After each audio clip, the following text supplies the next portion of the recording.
still new to this. Okay, awesome. Let me see.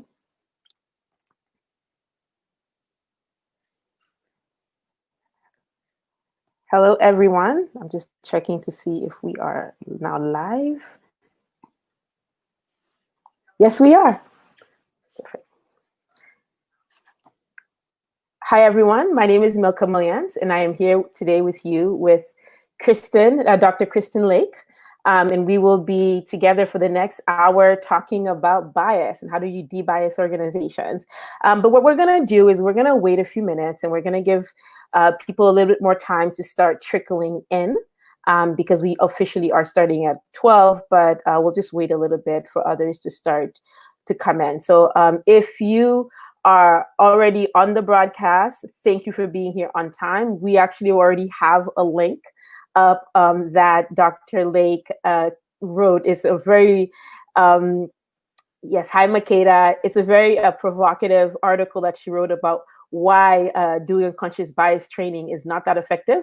So while you're waiting for us to get started, I encourage you to click on it and take a quick look as we wait for more people to join in the broadcast. And we'll probably start around in 2 to 3 minutes. We'll get going. But I want a few more people to join in before we actually kick off. So take a look at the, the link that we posted on unconscious bias training. And also let us know who's here as well as where you are right now. What city are you in? And just say hello. So if you could just start, just do a shout out, say hello. I know I see Makeda, and I think some other people are commenting, but we'd love to know where you're calling from, as well as perhaps what is it that you do, or why are you interested in learning more about this topic, how to de-bias organizations.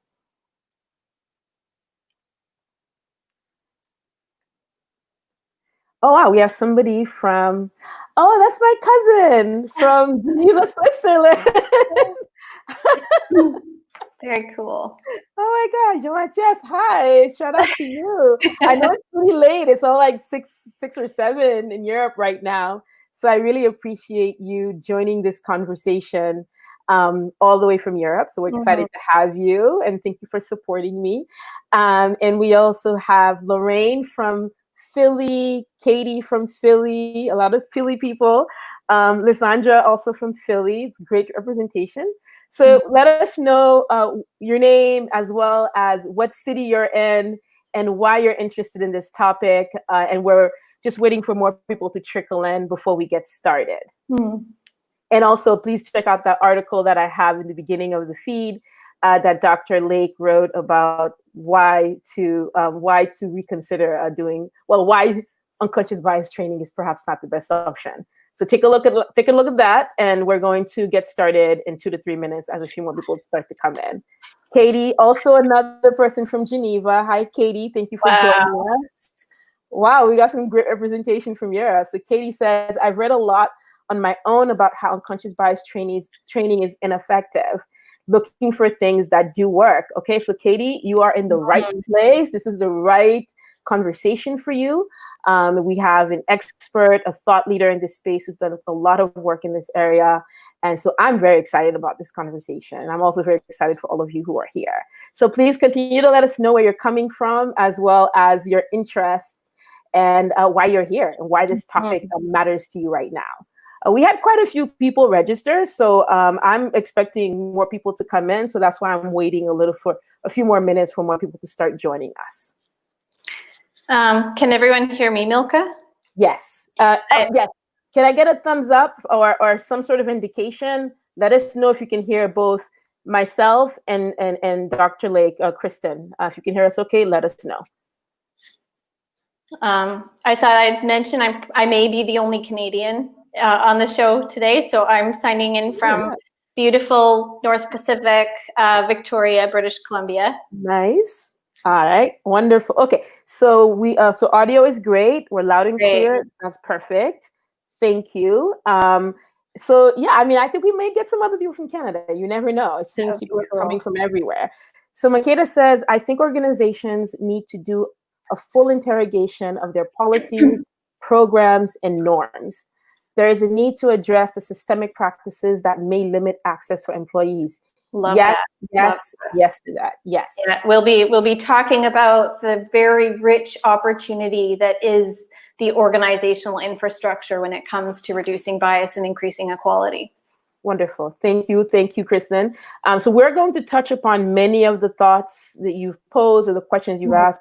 Continue to write them. And just so you know, the feed goes a bit quickly. If I don't get the question, we're going to leave questions for the end. So if you have any burning questions you have, let's wait, save them, and then put them in the comment section in the feed towards the end so that I can see them all at once and I don't have to go and fish through all of them.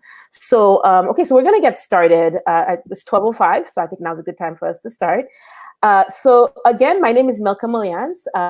This is the CARE's Coaching Against Racism and Exclusion speaker series called Your Voice Matters, which was inspired by Black Lives Matter. And we have gathered as a collection of coaches. There are 7 other people with me. You'll get to meet all of them during the next few weeks. And our goal is to better support and equip more Black professionals, people of color in corporate environments, their allies, DEI practitioners, or anyone who just cares about these issues.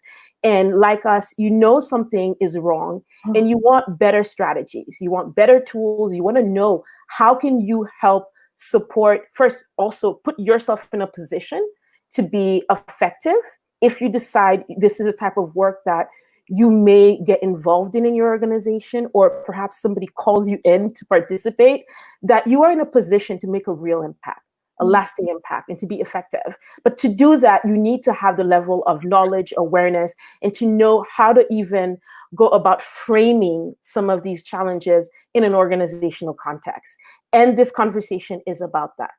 Is how do you better first professionally put yourself in a position to have the knowledge, to have the awareness, and the know-how to start framing these types of conversations if your company is looking towards you for leadership in this area, in addition to if you are someone who is a DEI practitioner, you are in this space, you are doing this work, but you also realize a lot of what's been done in the past perhaps is not as effective and actually is not very effective. And we need to we need to continue to evolve, but to do that, our thinking has to be expanded. We have to look at this from a much broader perspective. So all of us who are here, you're here because you care, you're here because you're interested. So I want to thank you again for joining this conversation, for joining Dr. Lake, for joining Kristen and I to be here to talk about an issue that is so pressing. COVID-19 and has made it very clear to the world, if there was ever any doubt, COVID-19 has made it very clear the impact of systemic inequality, racism, how much that has impacted our lives socially, organizations, institutions, and because disproportionately it has impacted Black people, especially in the United States and North America. And we have seen how much people who are have been given, who have had less access to resources, less institutional access, and less opportunities have been adversely impacted. And then with the BLM movement at the tail, well, not even at the tail end, because in the US, the numbers are spiking again. With the BLM movement, we're also seeing how much society at large, people from all walks of life are supporting Black lives, a conversation that has been going on for years, but COVID-19 has really given us another way. So we are at a tipping point. And so because we are at a tipping point, we at CARE also believe all of us can do something, can have an impact, can better position ourselves to do more. But to do that, it also requires being very knowledgeable. And so as an organization, well, as a group, CARE is really here to help to better support us in these dialogues, these conversations, and to bring more knowledge. That being said, I am really excited to introduce to you Kristen Lake, Dr. Lake, who is with us for the next hour. And I would love for her to tell us a little bit about herself, as well as how did she get into this type of work. Thank you. Thanks, Milka, for having me. Really excited to be here. My kind of, ever since I was a kid, I've cared deeply about issues of justice and inequality, but really kind of the turning point for me in my adult years, excuse me, which saw me kind of commit my career and my life to equity work, was really, I was doing my PhD, and it's a PhD in English literature. I was studying a lot of the social movements of the past century, and in one hand I was reading the writing and the expression of women leaders, Black women leaders in those social change movements, and in the other hand I had my infant daughter. And I was reading from the perspectives of these change makers, and really understanding that a lot of what they were saying about the inequalities that they saw around them, they have not changed much at all.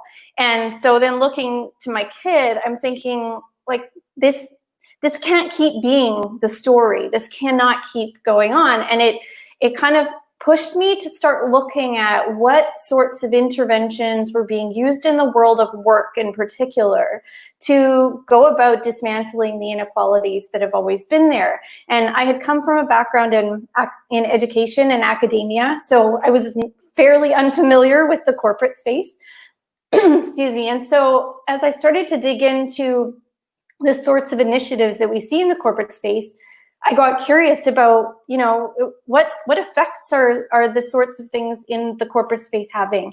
How are they moving the needle? How are they not? Why? I really dove into the curiosity there. And that was the start of my career. I started a consulting company at the time, really just focused on behavioral design interventions to advance equality. And things have evolved since then, but my passion has always been, interrogating what do we have in place? How is or isn't it working towards the goals we have set? And if it's not, how can we change that? And so Milka introduced at the beginning, at the top of the conversation, an article that I wrote. And actually, I wrote it several years ago, kind of like sat there on the internet, not really like getting a whole lot of attention.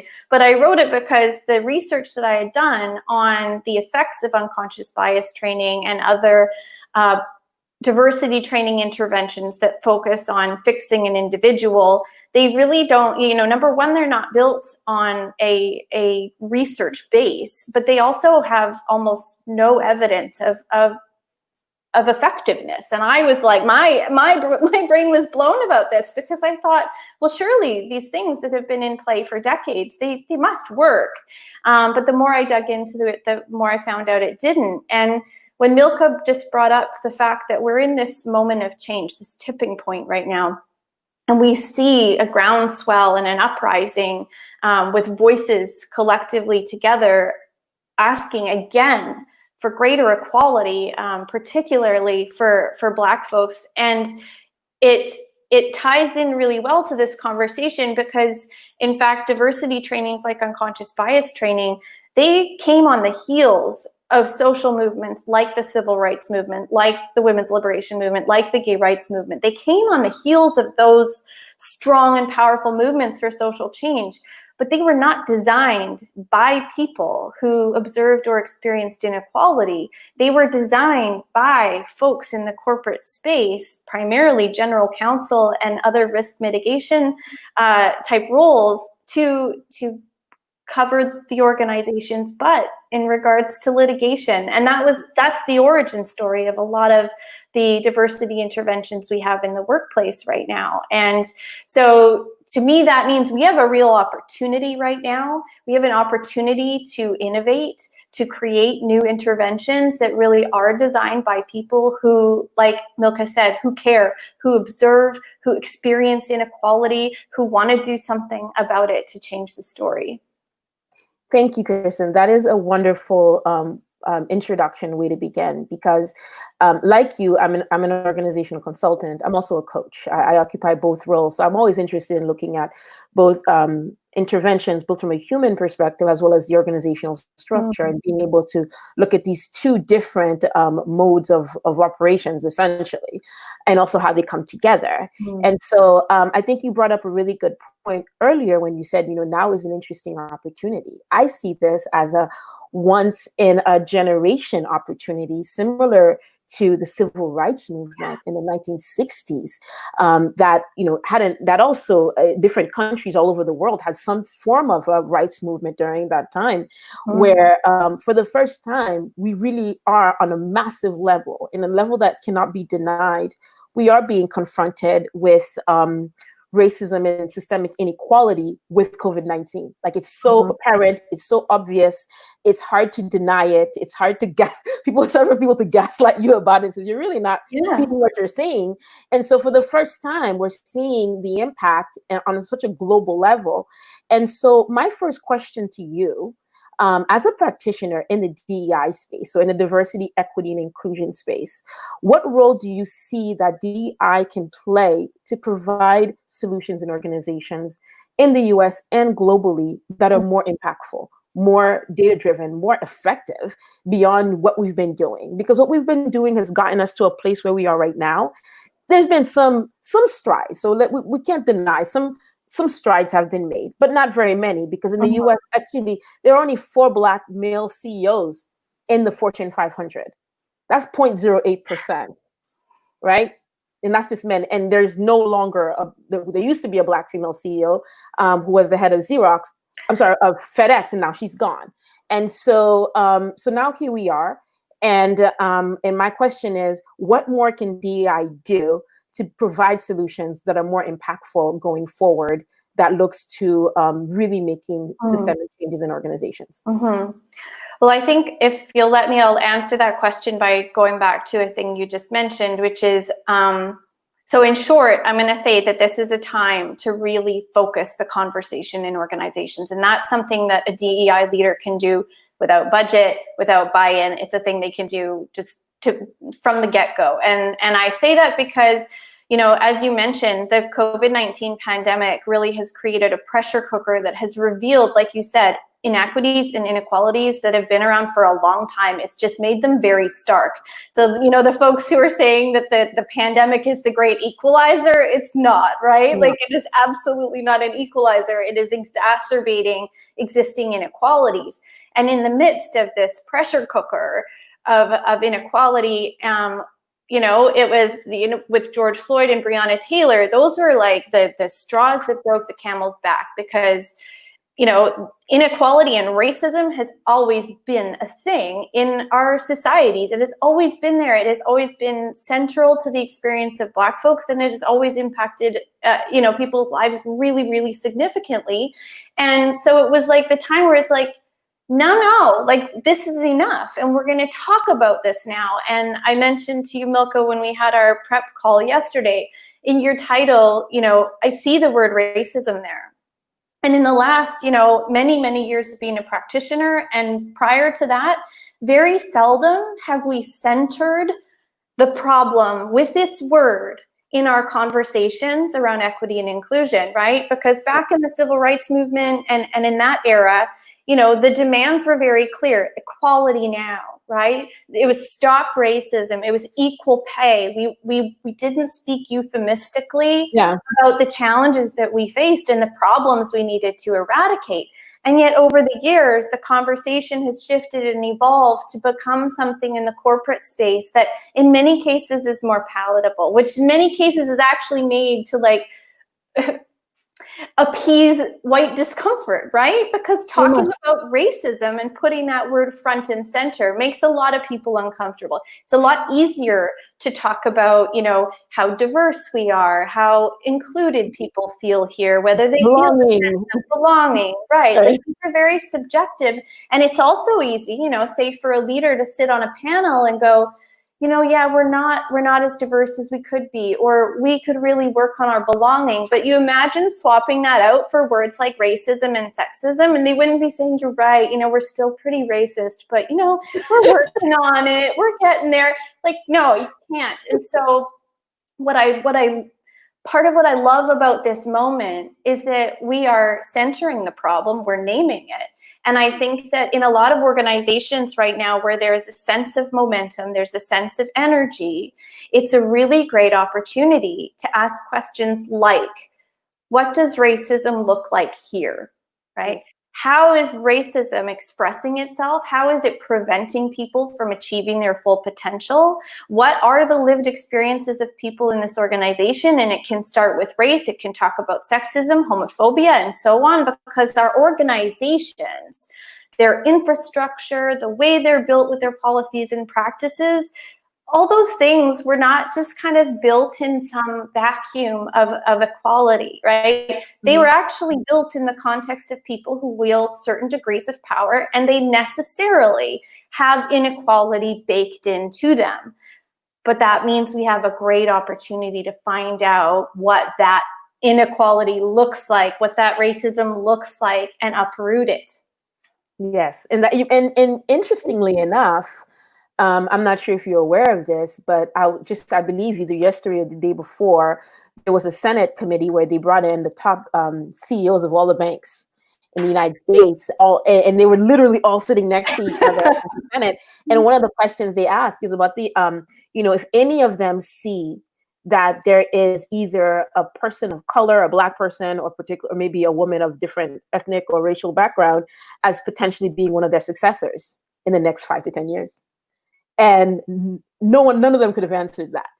And literally it was like a blank stare. And there have been cases as well in the US. For example, Morgan Stanley is being sued by its former chief diversity officer who worked for the company for over 28 years. She's an African-American woman. And there have been countless of other, there are a lot of things that are in the news right now, very much so. It's employees of certain companies who have publicly stated how much they support Black Lives matters, but then their own Black employees and employees of color are calling them out and saying, actually, you wouldn't see that in the way the organization functions. Yeah. And so it is an opportune moment, because I also feel there is a groundswell of courage that many of us who have operated in these spaces, often, double consciousness, having to navigate environments that are not always very friendly, maybe at times hostile, having a level of courage to speak up, and more people are doing so. And so for the first time, in a very public way, leadership and organizations are being confronted as well with what's happening in their organizations when their outward strategic communication approaches is actually not in alignment with what's happening inside their organizations. So I think that leads to me, my next question as we continue this conversation is, in light of what of some of these situations that are happening, and these are global companies, they're not just American companies, most companies are all over the world. And you mentioned your article earlier, and we also had the article, we shared it earlier as well, and the article is called Don't Do Unconscious Bias Training. And just so you all know, I imagine by now that article has probably been read about 6,000 times this month alone. So there's a lot of interest. Some of them are falling into it happenstance. Some are actually searching the term unconscious bias training. And this is $1 billion industry. This is an industry DEI work.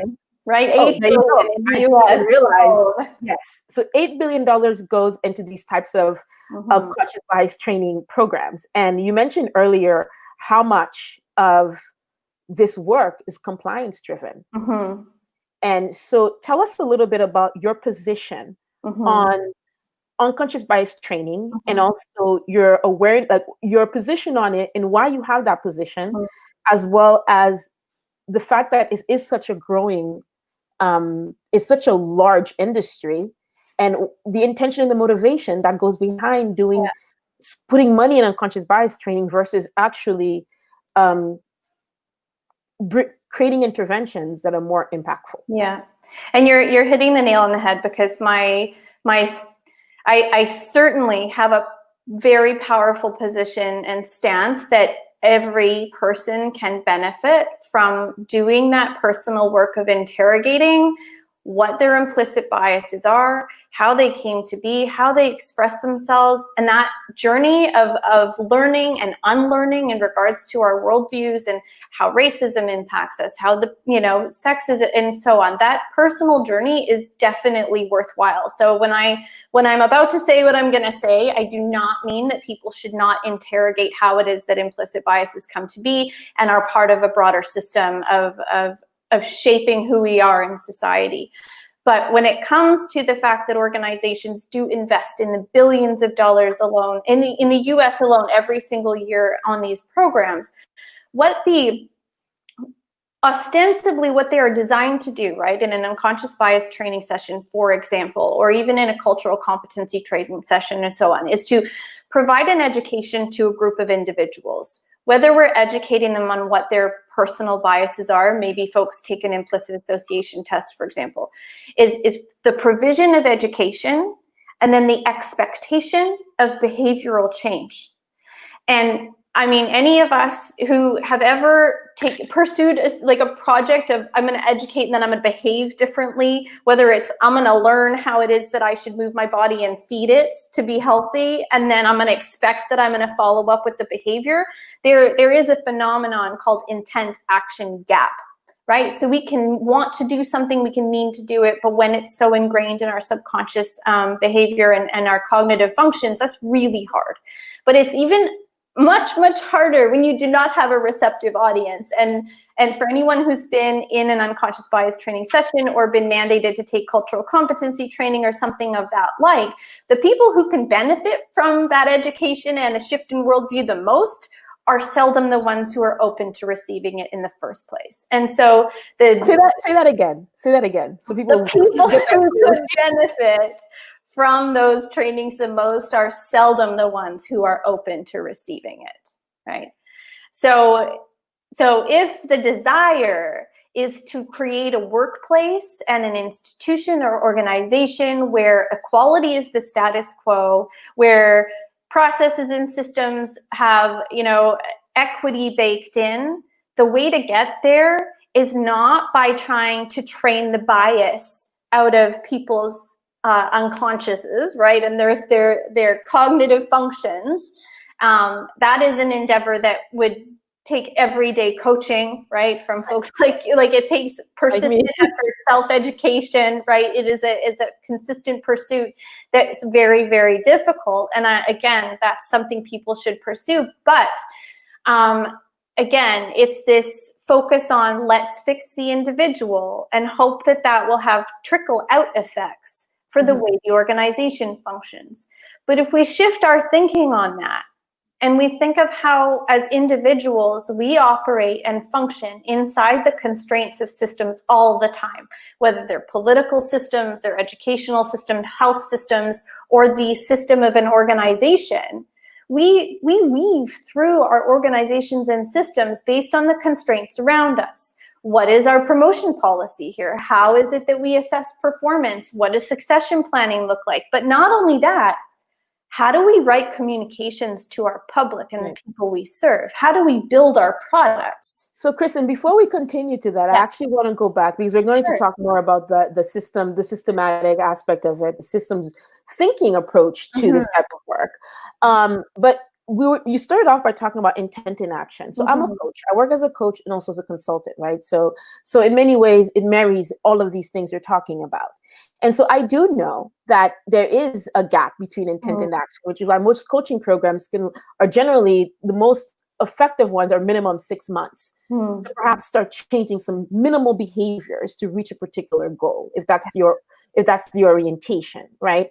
So when you think about the idea of putting somebody through a 1 hour unconscious bias training or some sort of a DI training, and organizations are like, oh yeah, well, this is going to really make a difference. My question is always, okay, what's the intention behind this? What is the motivation? Because we know that if you are just talking to people, you're doing a training, and training very often is it's a knowledge transfer. That's what training is. Right. You're transferring knowledge from the facilitator, the person who's the trainer who has the knowledge, and they're depositing it in the head of the participants. That's what training is. So there's not very much time to process. There's not very much time to come to your own understanding because you're really there to just get data dumped on. But that generally is the approach of like, okay, we're going to throw information at you. But then we're talking about something that is as triggering as racism or sexism or any of these isms. That's very triggering.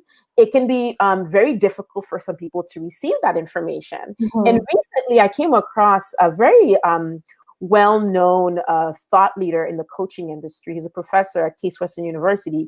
His name is Dr. Boyatis. And last week I was part of a coaching conference, and some of the things he talked about, he did an entire session on coaching in science, in neuroscience. One of the things he talked about was how much when you introduce information to people that in any way goes into a negative space versus a positive space, it triggers them. Their first reaction is fight or flight.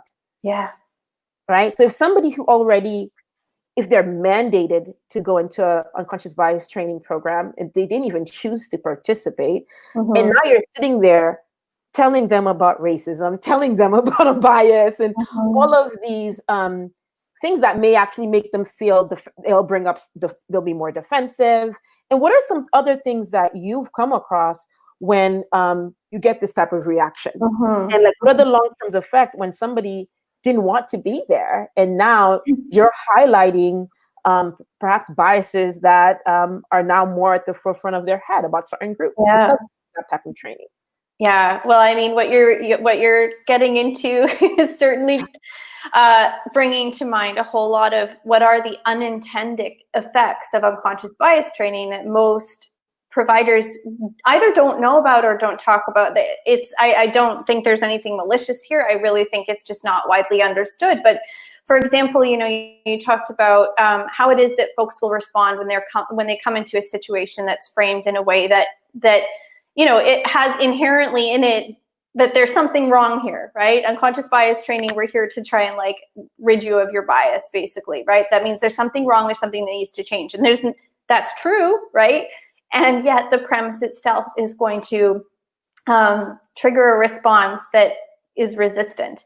But even among people who aren't resistant, and I'll use this as an example because I want it to be made clear, even with people who come to an unconscious bias training session with the desire to be made aware of their bias and act in less biased ways, it still doesn't work. And so a study that comes to mind is one where a group of hiring managers across a large organization were put into a double-blind study. One group was given just a generalized diversity training like a data dump, right? And then they were put into a hiring scenario. The other half were given an unconscious bias training where they were made aware of their particular biases. And this one revealed age bias. That was kind of the dimension of diversity that they focused on. And so that group of the hiring managers were made aware, you are ageist. Here is the facts, and now you know it, and you also don't want to be ageist moving forward. And then they put those hiring managers into an evaluation scenario where they were evaluating candidates. The group that had been given a generalized diversity data dump, I guess, and then went into the hiring scenario, they were used as the control group. So they did their evaluations of the candidates. The group that had been given the training that was specifically supported them in revealing their ageism, and then they were told, now don't be ageist when you go make these evaluations.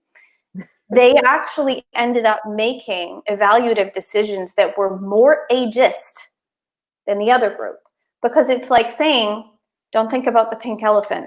That's our subconscious, right? So even the people going, I really don't want to be ageist, and I know that I'm subconsciously an ageist person, and so I'm going to make sure I'm like really super not ageist. Right. It just shows how absolutely difficult it is for us as humans to short circuit those cognitive biases, right? And so to the extent that when we're trying really hard not to, we still end up doing it. But what's even worse is that in the aftermath of that study, the people who'd made those extra ageist decisions, their personal reporting was, I believe I did a really good job of applying my latest understanding of my bias in making unbiased decisions. So this is where it's doubly problematic, right? So you take an organization like many who will begin to give unconscious bias training to hiring managers, and they invest in it, and maybe there's some naysayers or some people who are skeptical, and they give the bias training. Well, then when nothing actually ends up changing, but the people who learn it really strongly believe that they've taken on this learning, it builds a roadblock in the future, because when you don't end up with more diverse candidates, when you don't end up hiring people who are diverse from the groups you were hiring before, then those naysayers can say, look, we did that unconscious bias training thing, nothing's changing, clearly this is just the way it's meant to be. So it's almost like a confirmation bias in You a got way. it. Yeah. You got it. So it should be maybe called confirmation bias training. Oh, right. Sorry. No. That, I mean, that is an interesting study that they were able to see how obviously when you we tell people not to do something, then you point it out and tell them, well, don't think about it. And then it actually goes at the forefront and actually later on can have even more of a long-term effect that, well, we've done it, it hasn't worked. Like we've created groups to bring people together and to see if they feel more comfortable in the organization. And, and that's it, and we do. And so in a way, by doing these types of interventions, you can limit the possibility to really look for opportunities for real change. So let's shift gears a little bit and now focus more on, we've talked about some of the challenges with these types of trainings, these types of unconscious bias trainings, but let's look more at solutions and what does work and what can people start doing that can have an impact and how, what kind of a role can someone play? Let's say, somebody is, whether they are a DEI practitioner or they're heading a DEI role in their organization, or just somebody who isn't a large organization and perhaps they want to do more and they want to be able to step in. And what are the things they should be thinking about to help change course, to help us to change course in a more meaningful way with this type of work? Thanks. Yeah, I'm excited to get into kind of what folks can do instead. And we talked a little bit earlier in the conversation about centering the problem in the conversation in an organization. And there is real hope and promise in that, because when, like, as consultants at Title Equality, we are not prescriptive. So we do not say to a given organization, we know what you should do. What we know is that there is wisdom among the rank and file of that organization, and they likely know what needs to be done to reduce the bias and increase the equality of opportunity in that place. So actually there's like a wealth of knowledge in the experiences of people in a given organization. And so one of the most powerful things that an organization can do, or a DEI leader or a person in that position, is to have a curiosity and courage to open up candid conversations where people can share their lived experience of barriers and obstacles in that place, to be given an opportunity that's protected. I mean, you need to if people need to share anonymously, then they need to do that. If your space isn't one that allows for that kind of like a survey, that's blind. Right, you got it. But one that really asks people and invites them to share with candor where the barriers are to their full participation in that workplace. And can you give us some examples of that? Yeah, absolutely. So, and I'll give you a concrete one. So we worked in a private practice, legal private practice setting where they were having trouble advancing women into positions of leadership. And they, the leaders in that organization thought they knew what the problem was. And so they were throwing tactics at it that looked like confidence coaching and leadership training and things like that. And we convinced them to listen to the best ideas and lived experiences of the women themselves that they were trying to advance. And when we gave them an anonymous space to speak freely about what the problems were that they were facing there, what they revealed was very much a systems-based problem. So these female associates, they said to us, listen, we're working as hard as our male colleagues. We're putting in as many, if not more, billable hours with the clients. But what's important to advancement is having relationships with clients. And how do you build relationships with clients? You get brought along to business development opportunities like hockey games, sporting events, golf, things like that. Yeah. Well, guess what? The primarily male partners in that space were more often than not just tapping on the shoulder the nearest male associate and saying, hey, want to come to the hockey game, regardless of how many hours they put into a client file. And so the solution, informally as well, right? Informally, totally, and without malice, without ill intent. It wasn't like some orchestrated, offensive against the women. It was informal. But what we were able to do out of that insight was put in a systems-based trigger. So now in that workplace, every time that a partner goes to request business development opportunities from the marketing department, tickets, dinner reservations, whatever, the marketing department pulls up the file on that client to show who's billing the most hours. And so whichever associate's billing the most hours is the one that gets tapped for that business development opportunity. So it's no longer just kind of left to, hey buddy, I think that you'll like hockey like me, so come along with the client. And it's not a perfect solution, but it's the type of solution that means we're not pointing fingers at people for being bad. Because even one of the female associates said to us, she's like, I love the partner I work for. He's great. He's always trying to help me out, give me sponsorship opportunities. He's just not aware he's doing this. Mm-hmm. So it was a systems-based solution that meant that everybody could have a hand in moving forward the equality in that place. And it was a solution that was arrived at collectively and collaboratively. But it may not be the right one for every workplace, which is why there's the value, right? So I'm not saying now everybody go do what they did. Yeah. But if you're going to do what they did, do the part that was actually equipping and engaging the people who face the barriers in the co-architecture of the solutions. Instead of bringing tactics to them, let them design the right tactics to move equality forward. I love that example. I feel like it touches upon so many things. I mean, as a consultant myself, there's always this kind of dance you do with clients when they're like, well, this is exactly what the problem is. Right. And you're like, wait, well, part of me being here is to help you to frame the problem and to better understand the problem. And part of that is better learning about what's going on in the organization. Right. And sometimes people can be reticent to that in that client consultant relationship. But in addition to that, it does take a level of humility and vulnerability for leaders to actually not think they have all the answers, because very often there's a perception that they should have all the answers, right? And so when those types of conversations and being able to encourage that level of, which you started off with this at the beginning, having curiosity, and that curiosity allows you to be more inquisitive and to ask questions about what's happening in your space, in your organization, your culture, that can help you to arrive at solutions that are not that difficult to implement or even to come up with, but it's that mode of thinking.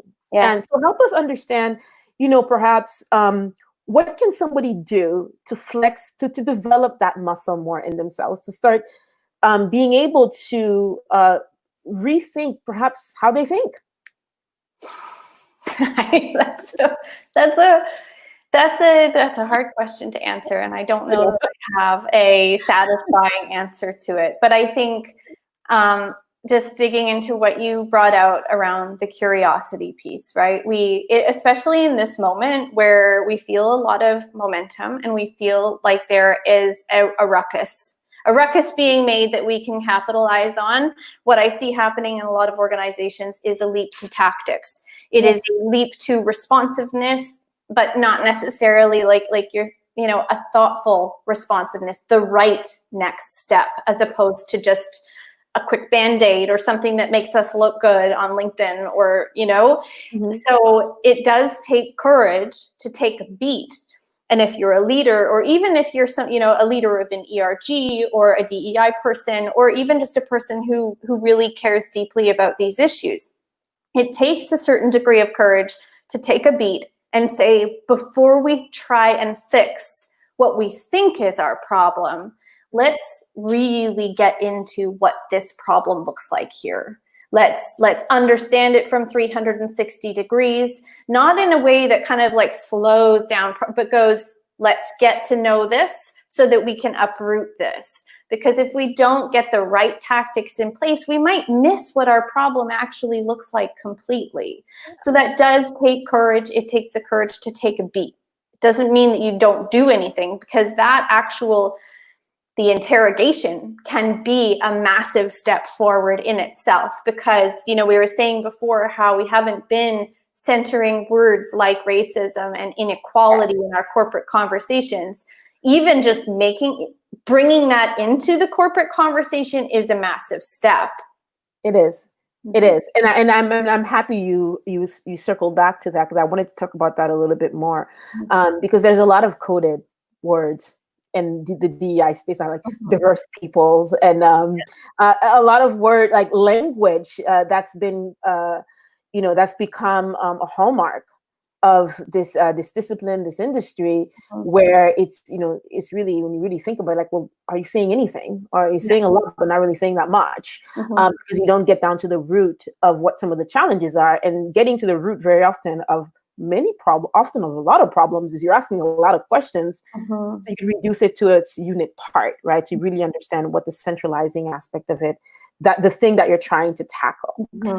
So tell us a little bit more about what are some additional strategies and examples of how to approach this type of work in your one's organization, and also what are some of the biggest challenges that change agents face? So if you do decide to do this, what are some of the obstacles you should prepare yourself for? How do you better prepare yourself to ensure that you're successful? And how do you approach these types of initiatives to actually to win and to be successful? Yeah. And so this reminds me of a conversation I had with a young woman who is a coach of a basketball team at the university level in Canada. And she and a whole bunch of her coaching peers across the country are wanting to advance an initiative that is there to basically create a set of tenets that organizations and institutions sign on to, that will agree to create collegiate sport where all Black, Indigenous people of color can thrive as student athletes. And she said to me, should I go first to the leaders of the institutions and like give them a heads up that this is what we want to do to get their buy-in and make sure that they give us their blessing? And and this is often something people internal to an organization will do, is they will go to a leader and say, we would like to try an initiative, or we would like to create a pilot program or something that's an equity related project. Now, when all you've got is an idea, it's really easy for a person in a position of power to either say, I think you got to go think that through a little bit more before you try it, or how are you sure it's going to work, because it sounds like it's going to cause some friction, or it's really easy then to quash that. And so my advice to her kind of comes on the shoulders of how we've seen successful social change in the past, which is actually just to kind of just start by looking around you in terms of the dynamics of power and politics in your space. Who is on side? Who's a person who cares about this too? Enlist those people in a voluntary commitment to act on whatever that is, whether you're trying to, advance the representation of people of color, whether you're trying to advance women into regardless of what it is. Gather together a small group of people who have the same vision and mission in that regard, and see what you can do with the constraints you've got.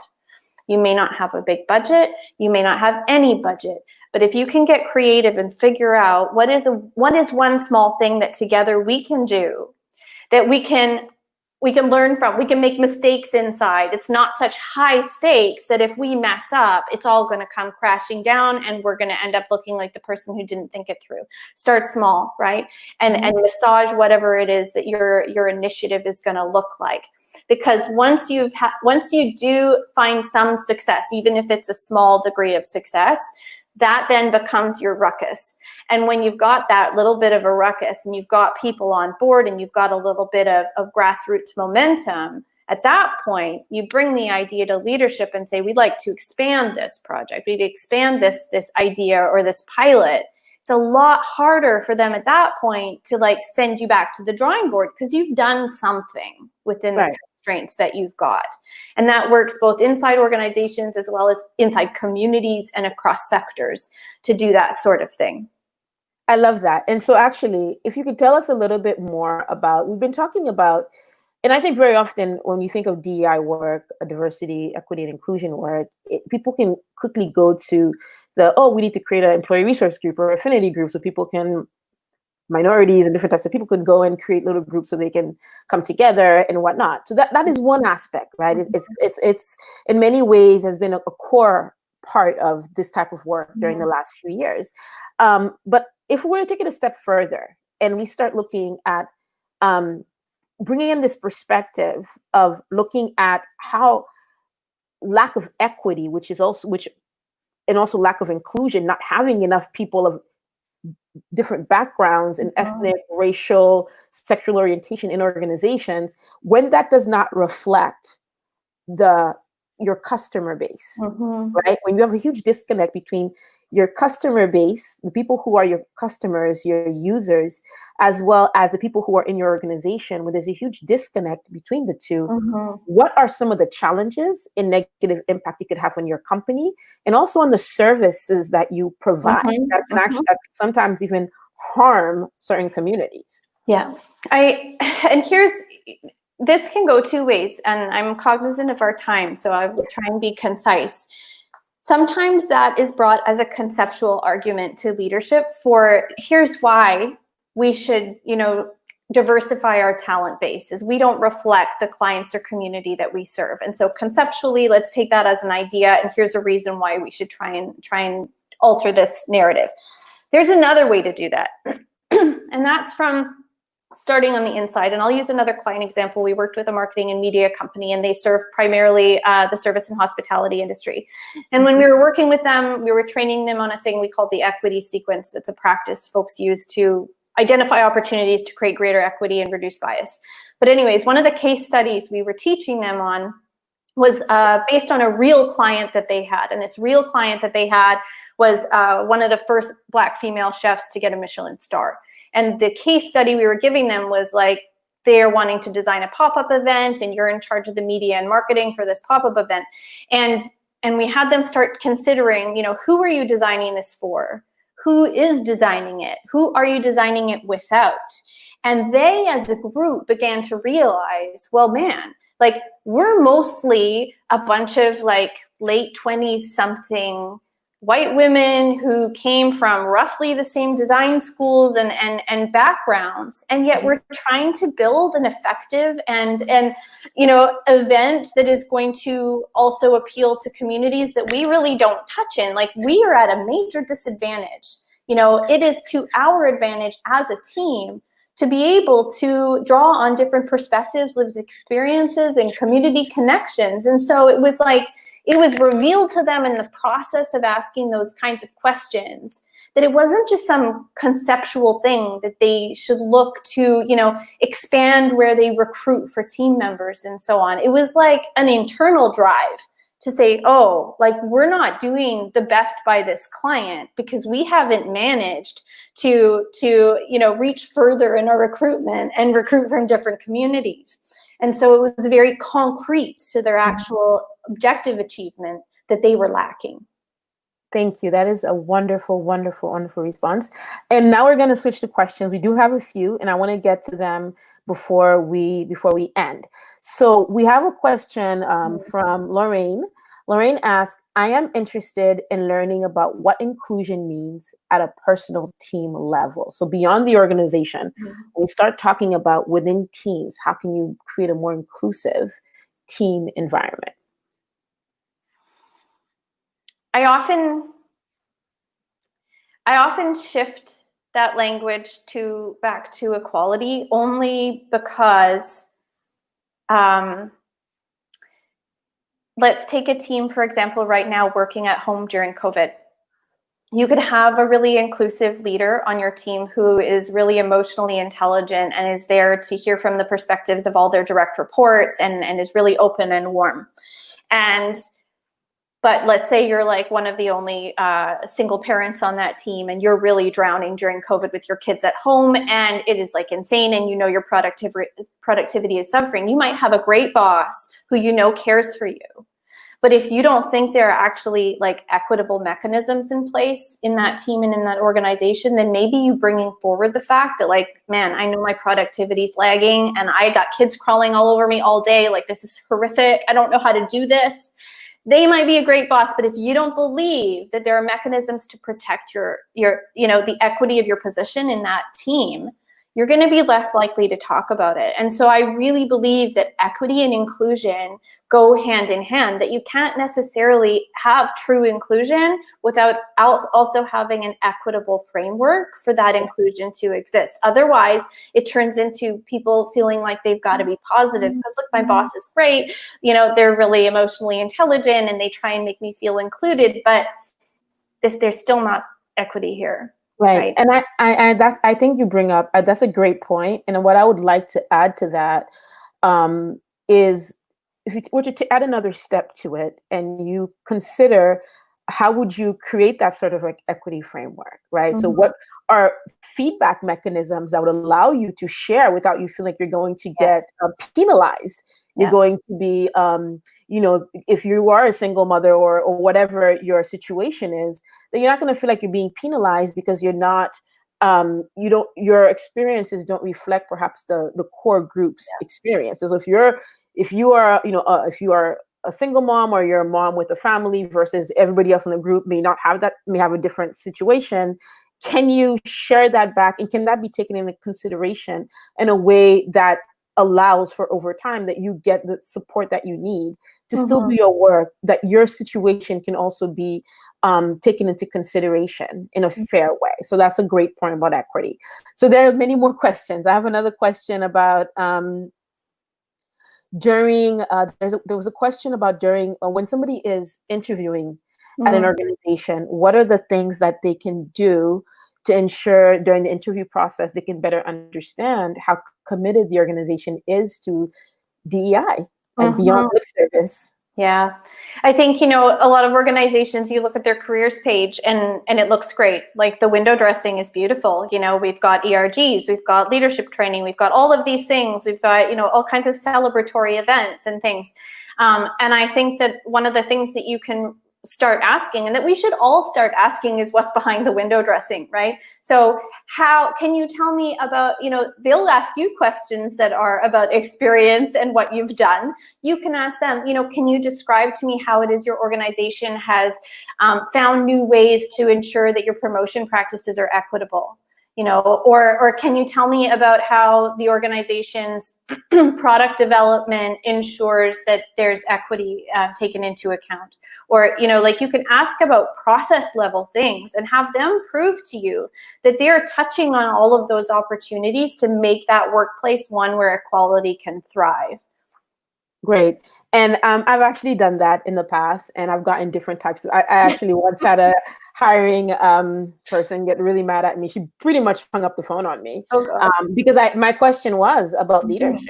It was a boutique consulting firm, and I noticed that it was 10 or 12 partners. It was all men, all white males above 50. And I asked about that, and the response was unfavorable. So it's also the courage to decide, is this the kind of type of company that I want to work in as well? So taking some of that into consideration as well, that it's not just them interviewing you, but you're also interviewing them. And there was also another question. Well, this is more of a thought, and it's around, it seems that after work socializing can be a hindrance to promotion if you aren't invited or aren't interested in such activities. What are your thoughts about activities being done in the evening or after work and how it impacts people? Yeah, and I think that comment came close to when I was talking about the female associates in that law firm. And so I want to split my answer. In the first case, you know, for the folks in that private practice setting, this was the solution that they identified for themselves, right, for the overcoming of a barrier.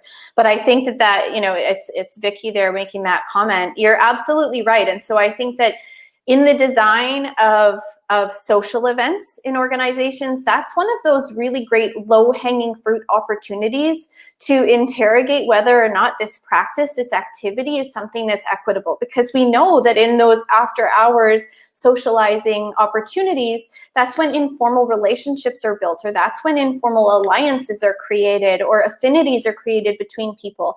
And again, like as a working parent, I know that that's a thing that I've often foregone in my life because, you know, I've got pickup to do, and those have real effects in the workplace in regards to promotion and advancement and the perception of your connectedness and commitment to the organization. And so those sorts of when they are company created and opportunities that the company creates, there are opportunities to change how it is that they are formed and function in order to be more inclusive and equitable. And the client that I was speaking about before, they were talking about the design of their year-end celebration, and they realized, oh, like we often don't have many of our parents come to this. It's most of us younger or single folks. Well, why don't we like push back when it starts, start it early afternoon, provide entertainment and some childcare so those folks can bring their kids and still be part of the event. Maybe they don't stay the whole time, but at least they get to participate. So there's all kinds of like design opportunities to make the things we do already more equitable. Wonderful. And we have one final question, and this is from Brandy Monique. And Brandy's question is, why does everyone want to create an ERG? How do you best influence companies who think that's the answer, I imagine, to do otherwise? Here's what I'll say to that. Every organization has, according to some statistics, between 20 and 33% of their workforce who care deeply about problems of inequality. And they're going to be spread out across ages, across races, across genders. And those are people that I would, give the title change maker to, although that's an imperfect title. But if you're going to start a group of anybody, start a group with change makers. And in that setting, in that group of people who care deeply, either they observe or experience inequality and want to do something about it, that is going to be the right group of people who are going to be able to start that ruckus with you. Right? So creating an ERG, that's been done and for good reason since, the 50s, 60s, and 70s, when there were very, very few, for example, Black folks or people of color or women in organizations, they really needed a safe place to go and just be with each other and share their lived experience. We've had some evolution in the workforce, which isn't to say those problems have gone away, but they can be used as a lever now if they exist already, or if you're creating a new one, to really be designed to be hubs of creation, hubs of innovation for an organization's evolution towards greater equality. I love that's a wonderful answer. And there's an opportunity, right, with these types of groups when they come together to go beyond it being a space where you can fraternize, because very often that is how they are used. Is you can network and fraternize, but they can be more. But it does require if somebody decides to do more with these types of groups in the organization. But the good news with them is that they do provide some sort of a support structure, so that it's not you by yourself, but it does start with getting others on board, and as a group having the courage to go a little bit further, to do some of what Kristen mentioned earlier, is do your due diligence, do your research, come up with some pilot projects and opportunities to innovate. And then when you feel that you have something solid, you can bring that to the to the organization, to the leadership. And in many ways, that can often help you too. And it does show initiative, it shows leadership, and that this is a problem that these organizations, they know they have it.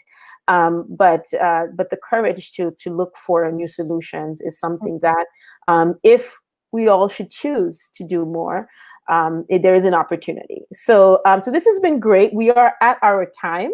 And this has been a wonderful discussion. Thank you so much, Kristen, for joining us, for sharing with us. Thank you. And if you have any final parting words, now would be a great time. And then we're going to close out. Just take courage. Yeah, be curious and take courage, and connect with me on LinkedIn, because I love to help you out as well. So don't hesitate to reach out. Yes. And yes, so Kristen is the co-founder of Untitled Equality. I've put the link here in the section, and I'll also pin it in the comment section on YouTube. But she's doing great work, and I would encourage you to check out her website, learn about her company. It's work that's very impactful. And so I just would like to say thank you, Kristen, and also to tee off our next speaker for next week is Liz Askenazi, and she is a leadership coach. She's an executive coach and a leadership consultant, and she will be joining us, and we're going to be talking about how to take up more space.